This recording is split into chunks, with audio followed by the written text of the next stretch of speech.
It has truly been a while since I last covered gacha revenue topic, but when I first planned this out, I was only focusing on Wuthering waves because of the Edgerunners collab, and we all know what collab banners are capable of, especially with big IPs like Cyberpunk, and that is something I want to go thoroughly about. But then something else got a lot bigger in the gacha space right now. Currently, I also feel like I want to cover a little bit of Love and Deepspace situation as well. Now, I don't know much about this situation at all. I just want to see what the reason will be for the future. Their profits may or may not go down. And what you see right here, Love and Deepspace are still at the top. This is before the drama. Wuthering Waves is at the second place. Genshin Impact is still maintaining the top 5 most profitable gacha games in the space. And then we have Honkai Star Rail. And unfortunately, you don't see one of the Hoyo games that just had a relaunch 3.0 even in the top 10. Now this is something interesting because I did recently just made a video about how I quit ZZZ. Even if that video doesn't align with your opinions at all, it's still such a coincidence that ZZZ somewhat fell off. And this is not me trying to spread hate towards ZZZ. Believe it or not, I do still enjoy a lot about that game. But at the end of the day, it is very surprising because this is their new patch. And even if it doesn't count the 3.0 patch, it's still somewhat near because people are trying to catch up. They want to start playing the game before 3.0 even started. But who knows, maybe I could definitely be wrong about this, right? And then there's Arknights, which I like to go into as well.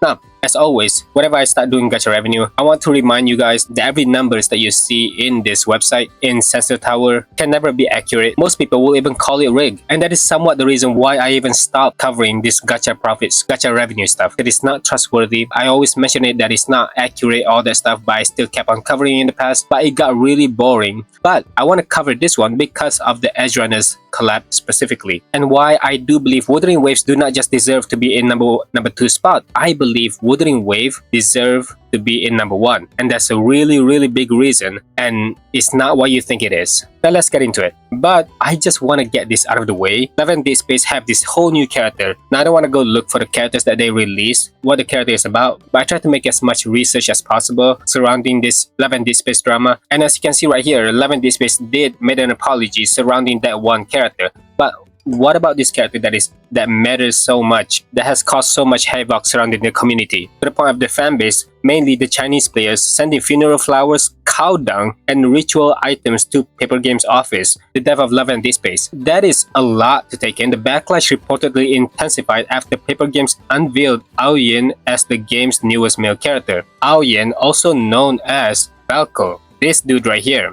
This dude got released, and the backlash that happened surrounding Paper Games is insane. The Chinese player went crazy. They sending funeral flowers, calling out that game or something like that.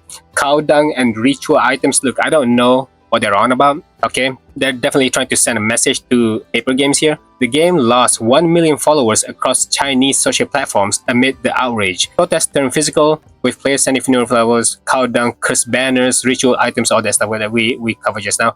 In Chinese culture, such items symbolize death wishes. I guess that's about it, right? The funeral flowers, death wishes, spiritual cleansing, cow dung, I guess, highlighting the intensity of the reaction. It's crazy to do all this, to go as far as something like this to a company because of a character release that doesn't align with your taste. Now, is it really just all about that? Now here, I would like to cover a bit more deeper because I decided to search Love and Deepspace drama in Twitter.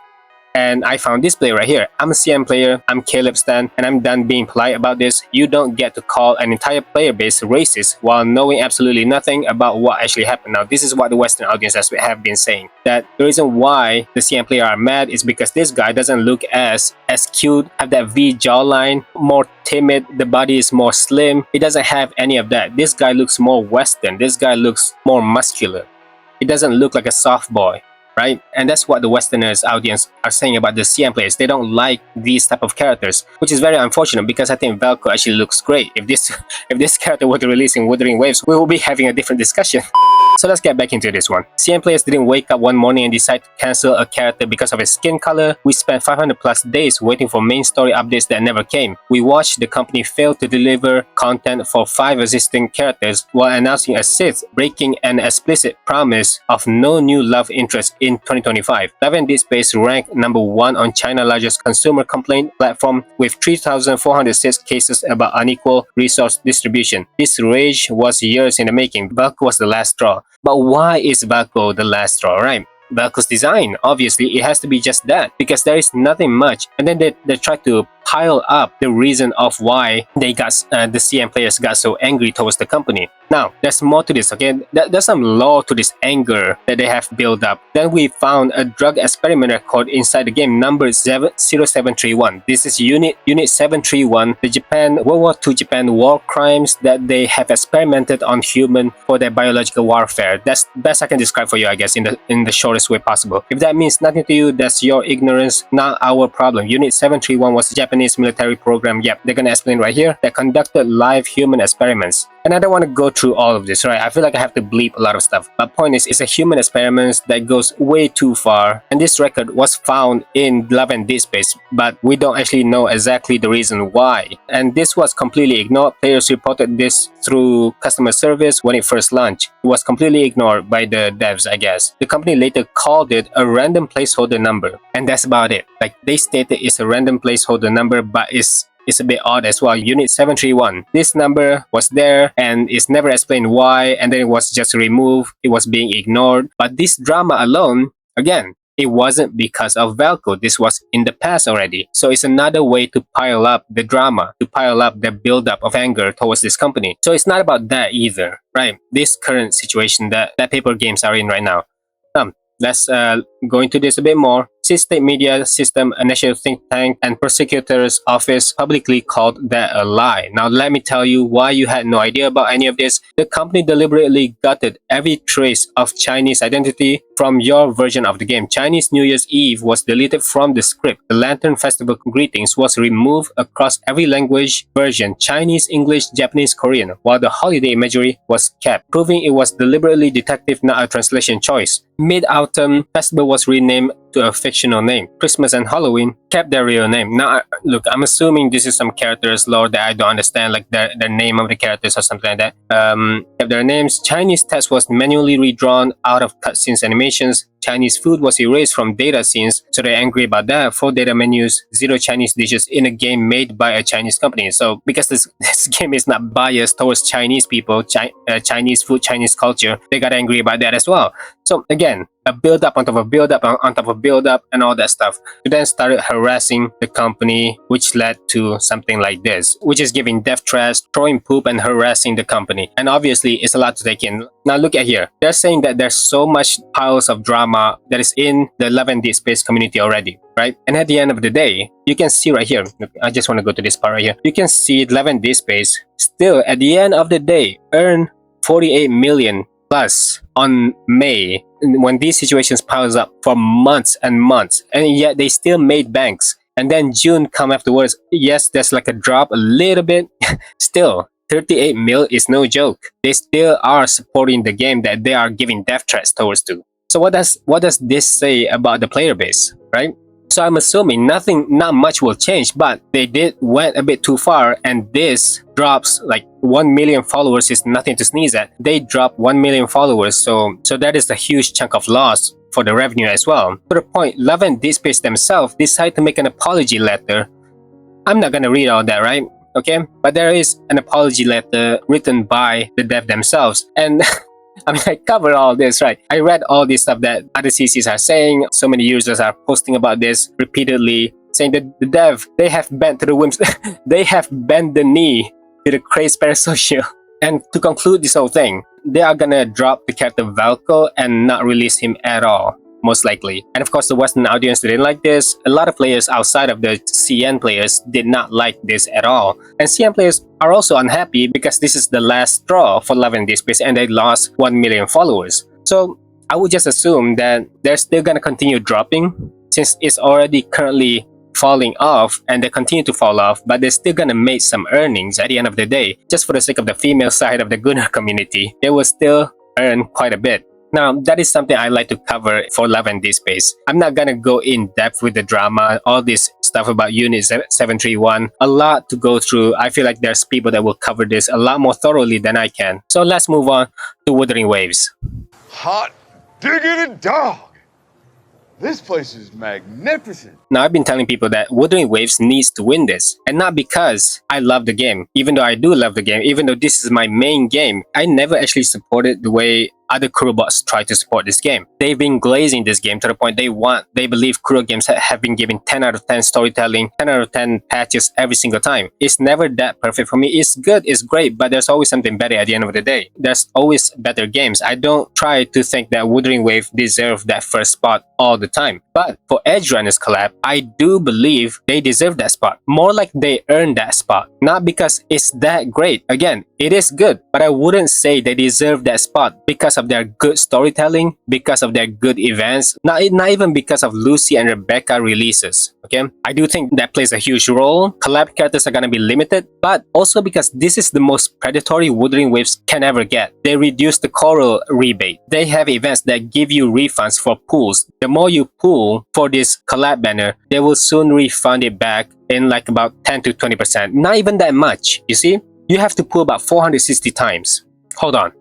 And this is the refund that they give. This is the rebate. Again, this is not the core rebate, but I want to go through this one first. Sweet Dream Tuning. Now, you pull for 20 times, you get 2 pulls back. Does that sound worth it? It's not that much, right? 40 pulls, you get 3 pulls. Getting a little bit more, but it's still not worth the 40 pulls. And then 80 pulls, they gave 5 pulls, more another 5 pulls in 120. They gave a wave band, which is currencies for the characters, which one you have to choose.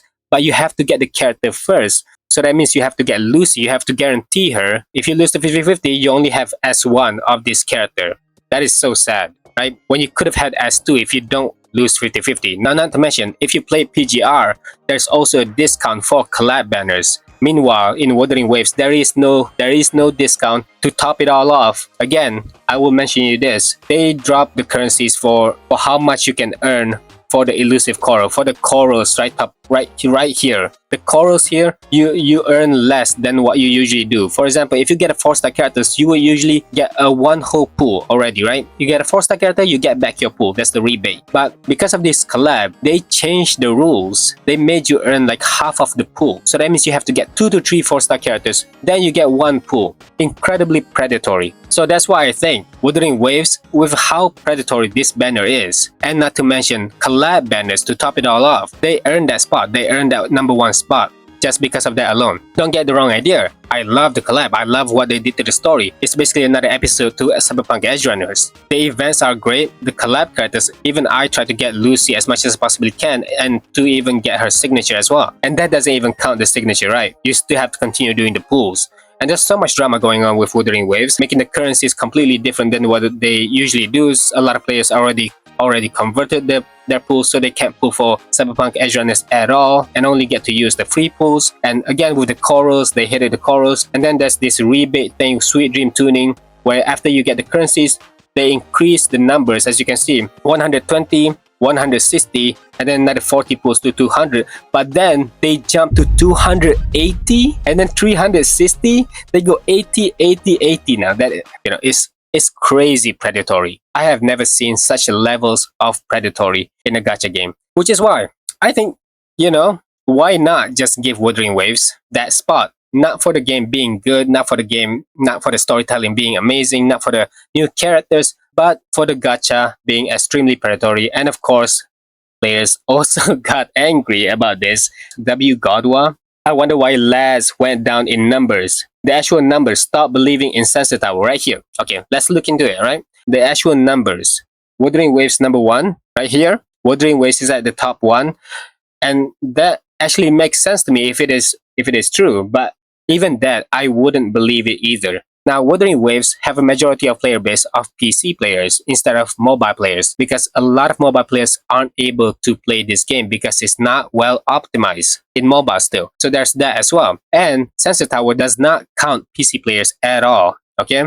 That you have to take into account. So obviously, if you think Wuthering Waves have this amount of earnings right now, and you want to compare to Genshin Impact, Genshin Impact still earns almost the same amount. It's only like 2 million difference. No, Wuthering Waves have a lot of other players that goes from PC to PS5, and that is the reason why it's not counted here. Don't get me wrong, like Genshin Impact also have PC players and PS5 players as well, but majority of the Wuthering Wave players can't even play in mobile, so they have to go to PC. Now let's get into Genshin Impact, right? Genshin Impact obviously still maintain their good reputation of being able to stay consistent with their earnings. And Genshin Impact, I have not much to say. Even in the bad banner, even the filler banner, they still earn a decent amount. I don't play Honkai Star Rail, so I'm gonna move on to something different. But like I said, Genshin Impact, I really have nothing to say about Genshin Impact. They stay consistent, right? Earning consistently, making profit, no matter what the banner is like, no matter how bad, how terrible the character is, not even meta, they will still make their profits. So let's just move on, yeah?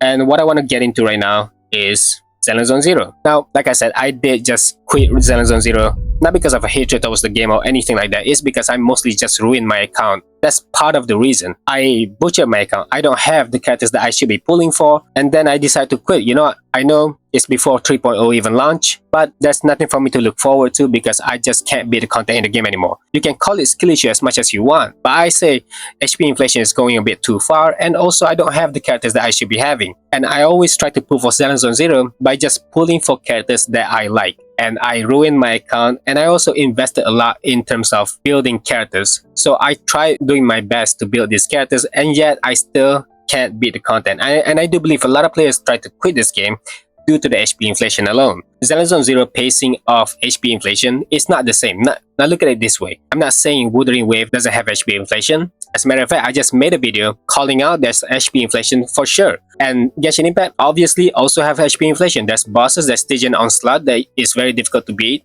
And this is something normal in the gacha space. And I fully expect that Zenless Zone Zero would have similar situation as well.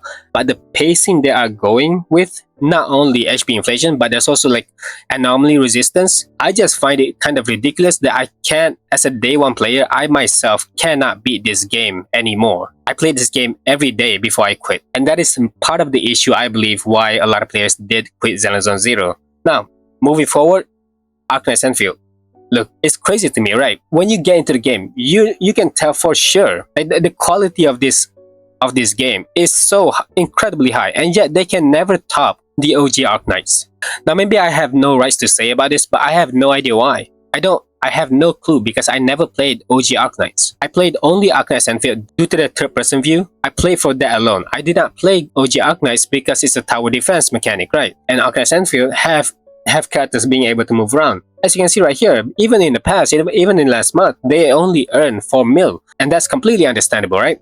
Completely understandable because it's a dead patch. It was a very long patch. They have this one character called Fang Yizhuang, and they just let her be for weeks without planning a lot of events at all. I feel like a character like that deserves so much events because people are wanting to pull, people wanting to stay active into the game, but there is no reason to even stay active because there's not a lot of endgame contents outside of the factory. And even the factory, once you're done with the factory, you're kind of just done. What do you gotta do? There's no profit for them to make in terms of factory. Those are completely F2Ps. You're playing a free factory game. So all they have left is the characters. And what can characters do? They deal damage. And where do you deal damage? They don't have any endgame. Because every single endgame has already finished in the past few months already before Zhuangfan Yi. So now, at least in this month, they did have contingency contract, which is the hardest mode I have ever played in every single gacha games. I spent hours. I spent so much time trying to beat this content, and I still haven't beaten it. I'm trying to go for 40. I tried 30, I couldn't. But then they have like other risks you can choose, and that makes the game a lot easier. But at the same time, there is some risk. So basically, high risk, high reward. So I chose that, thinking I could beat in 40 risk of contingency contract. But we'll see how it goes. But that mode is the saving grace of what Arknights Enfield is right now. They need endgame contents. They need this. No matter how you look at it, no matter how good the factory is, at the end of the day, players wanting to test their characters somewhere. And you can't test them out in a factory. So with the release of this endgame contingency contract and another one coming soon, Umbra Monument, I'm expecting for them to have like another raise for their profits. Now, before we start the video, I want to look into the comments and hear them out, listen to what they're saying right here.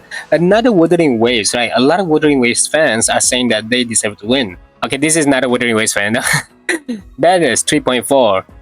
And then there's Genshin Impact. Lohan, just Lohan with Mavuika in the background because she's a past character. But Wuthering Waves have 4 characters. This is a god tier character, Cartethyia right here. So you kind of have to pull for her, even if it is just a rerun. So there's 3 new characters and 1 god tier character. I know what it looks like. It looks really bad, isn't it, for Wuthering Waves? And which is why, man, which is why I fully believe that Wuthering Waves is actually in top 1. It makes no sense for them to be in number 2. watch WuWa players all of a sudden care about revenue charts. I play HSR, WuWa, Genshin Impact, and the reason for that is just because it's an edge runners collab and it's one of the most predatory patch ever. And it's not a good thing even, okay? It's not even a good thing. The reason why Wuthering Waves deserve to win is just because they're so predatory. The gacha system in the collab banners are so bad to the point I believe players are forced to pay. They're forced to spend their money to get those rebates. You know what I mean? And that's really all it is. As a WoW player, I believe that this chart is issueless, clueless. What is this person trying to say? I'm not gonna act just because WuWa went ahead. WuWa didn't hit 50 mil, but WuWa 3.4, I forever remember this patch. I truly believe they did actually hit 50 mil. And like I said, I always mention this every single time I try to cover gacha revenue. It's not accurate. It will never be accurate. And if, for those of you think, yeah, we won, our gacha earned the most, like, God, you're so dumb. I can't believe some people actually think that way. I say the winners are actually at the bottom tier right here. Neverness to Everness, that is the real winner, okay? Because they're not being predatory at the current state of the game. So this is the comfortable spot you need to be right here. If your game is good and the gacha is not predatory, that means players are playing your game for your game and not because of the gacha and not because they have to spend so much money in that game. But yeah, that's about it. I don't want to cover all this people ranting anymore. I don't have much to say about the Love and Deepspace situation, but Wuthering Waves did earn their place to be on top 1. And Genshin Impact, again, they remain the same spot as always. They're consistent. Honkai Star Rail didn't play the game. Zelenzone 0 kind of looking pretty bad. And that's about it. Thank you for watching. See ya.